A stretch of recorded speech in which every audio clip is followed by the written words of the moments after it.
Very good evening to all of you.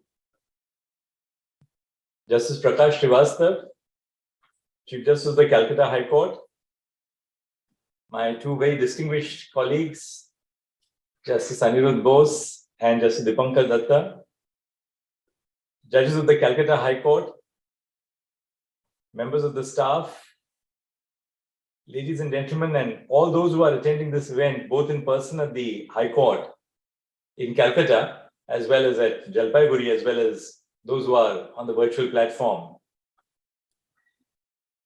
The inauguration of any new venture is cause for celebration because it is usually a sign of progress. Today we are inaugurating not one, not two, but 6 new initiatives. I am therefore nothing short of delighted to be delivering the inaugural address this evening. My only regret is being unable to visit the Calcutta High Court in person.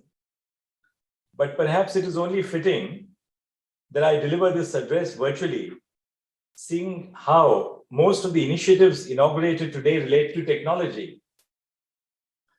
The Calcutta High Court has, like other chartered high courts, its own distinct traditions. It is important that our generation nurtures those traditions, enhances them, sustains them. But for all this, we require adequate time, space, and ideas.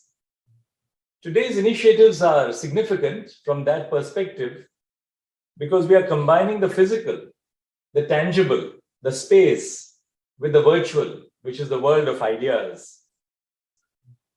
Having worked myself in 2 premier high courts, among the oldest in the country, Bombay and Allahabad, I am quite aware of the fact that the inadequacy of space can be a severely constraining factor. Our registries work under a tremendous burden. Adequate spaces are not available for members of the bar, and even the judges can have better conditions of work. In a sense, technology has enabled us to travel across space in a fraction of a second. We need not wonder when the futuristic technology, which allows us to travel from city to city or country to country in a few minutes or a few seconds, will be invented, because that technology is already before us in the form of video conferencing. The virtual tour of the new administrative block, which enabled me to access and view the building, did so at a level of detail that none of us would have imagined possible a few years ago. I must say that the new building looks spacious and functional and also has a pleasing architectural facade of its own. The addition of 9 stories to the administrative division of the High Court will no doubt streamline the functioning of the High Court now and in the future. Infrastructural expansions require foresight. So it is not only the requirements of the present which must be kept in mind when a new project is planned and executed, but also the requirements of the future. Your High Court has inherited what it has from the past, and it is important that as we pass on the baton to future generations, we sustain the infrastructure which has been created for us by our own predecessors in office. Similarly, my personal motto on the adoption of technology is, for the needs of tomorrow, act today. Rather than choosing a strategy where we design technology to respond to problems which have already arisen, we must embrace a strategy where we periodically revamp our existing systems by using technology.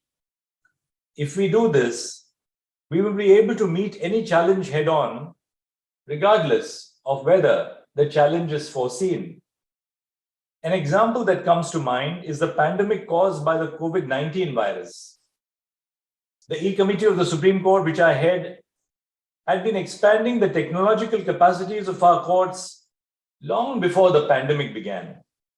It is because of this that we were able to conduct virtual hearings during the pandemic. Public institutions must therefore not lag behind private entities or individuals when it comes to the adoption of technology. They must instead lead the way.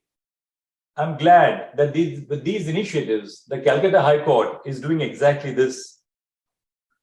Today, we have launched the Calcutta High Court mobile application, a justice clock for the High Court, a personal information system software, e-filing, and we inaugurate an e-seva with the e-seva kendras. The Calcutta High Court mobile application will be available in both Android and iOS operating systems. Mobile phones are now ubiquitous in society. I remember an era when mobile phones were banned in many courtrooms. And here we are today, releasing a mobile application for the High Court. But we have to be kind on ourselves as just we have to be kind on the members of the bar and the litigants. Just the other day, I heard not a complaint or a grievance, but a little bit of a suggestion from a young junior who was working on her iPad in a courtroom in one of our premier high courts. While working on her iPad, the usher of the court came to the young junior and said that you have to switch off your iPad because this is not in accordance with the discipline of the court. And I said that we are carrying our discipline too far.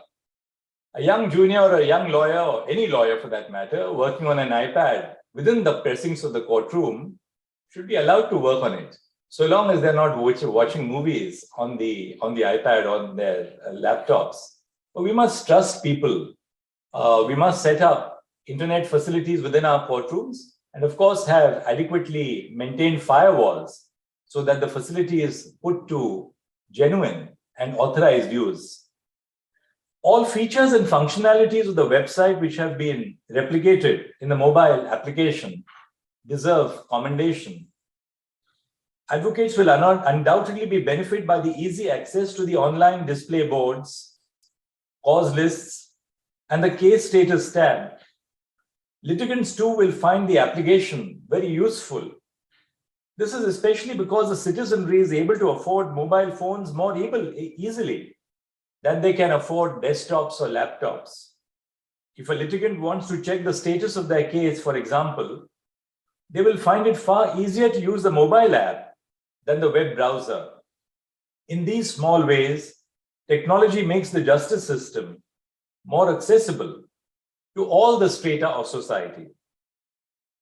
Speaking of websites, I take this opportunity to encourage the Calcutta High Court to revamp and modernize its website. There is an urgent need for you to do so. We at the Supreme Court are also in the process of assessing the changes that our website requires. A periodic review and upgradation of the website will ensure that it remains user-friendly, including for those who are physically challenged. The implementation of e-filing in the City Civil Court, Calcutta, and at the commercial court complexes at Alipur, Asansol, and Rajarhat, and the inauguration of the e-seva kendras at Bankura, Purulia, South 24 Parganas, and Purva Medinipur are also a cause for celebration. I hope that e-filing will be implemented in every district of West Bengal. The many advantages of e-seva kendras require no explication. Foremost amongst their virtues is that they ensure that every lawyer and litigant is able to reap the fruits of our collective technological progress. We cannot, as the judiciary, afford to leave any segment of our citizens behind. The choice is not and must never be between using expensive technology on one hand and in-person processes which may take more time on the other hand. The reality is that lakhs of people do not know how to use technology for a variety of reasons. Such people must not be deprived of the convenience of technology. E-seva kendras assist litigants and lawyers with the use of technology in court processes, ensuring that the speed and convenience of technology is available to one and all. They provide the third hybrid choice of visiting a physical location to access a virtual service. The personal information software contains all information pertaining to judicial officers in West Bengal and enables the filing of their annual confidential reports. All judicial and administrative work which is currently carried out on paper may now be conducted virtually. I would encourage the High Court to also ensure that inspection of the districts can be carried out in a virtual platform. Visits of administrative judges to the districts for the purpose of inspection sometimes breed terror in the hearts of our district judiciary. By making the inspection virtual, we will be able to streamline the process, make it seamless, and make it continuous. Judges at all levels will certainly welcome this move, as it will enable more efficient record keeping and save precious time. We are now entering phase 3 of the e-courts project. In the recent union budget, over 7,000 crores has been allocated for phase 3 of the e-courts project without a single cut being effected. Funds will not be a constraining factor for us anymore. The constraints will be our own ability to design, manage, and implement a project of this magnitude.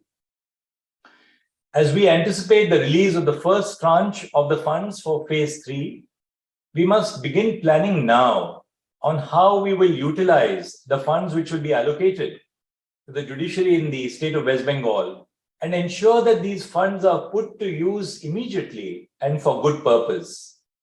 Otherwise, the funds which are made available to the judiciary will simply lapse, and there will be nobody else to blame but us if we are not able to utilize the funds which have been made available to us.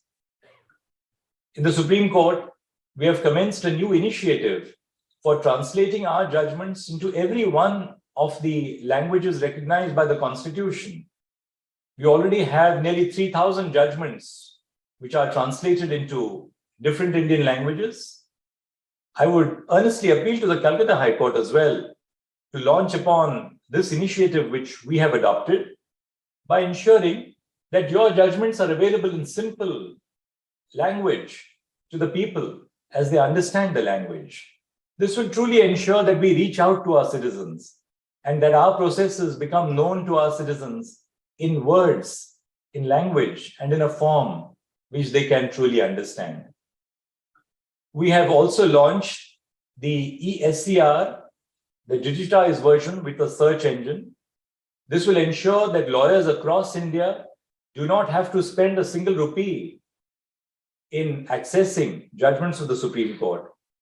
I do believe that initiatives such as these will take truly justice to the doorsteps of common citizens and will equip young members of the bar who do not have resources, the base of the pyramid in our legal profession, to access legal services.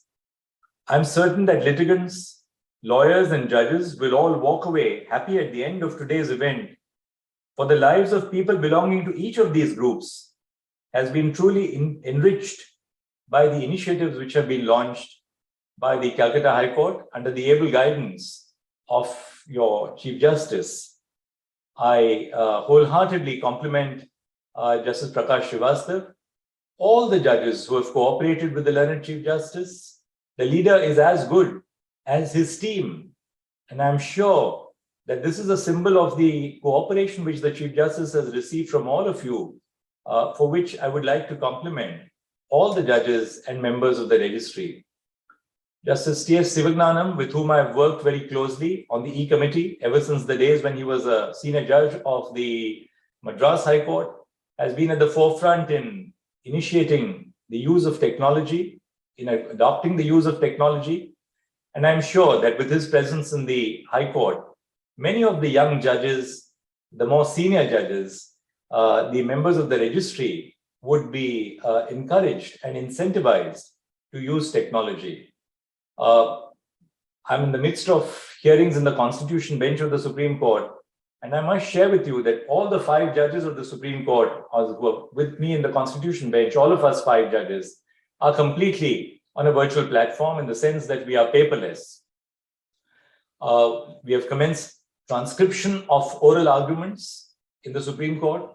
So simultaneously, with the actual arguments which are taking place in the court.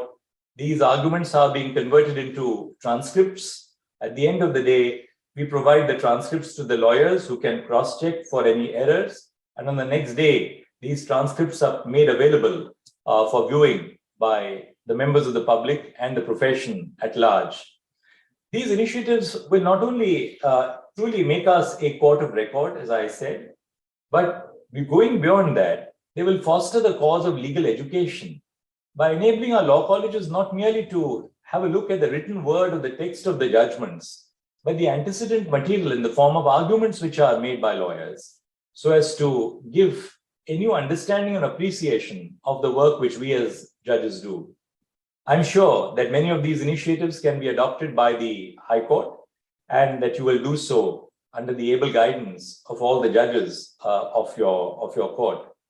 I thank you very much for inviting me. I wish the Calcutta High Court continued success with its initiatives, and I'm sure that this is only the beginning of many more to follow. Thank you very much.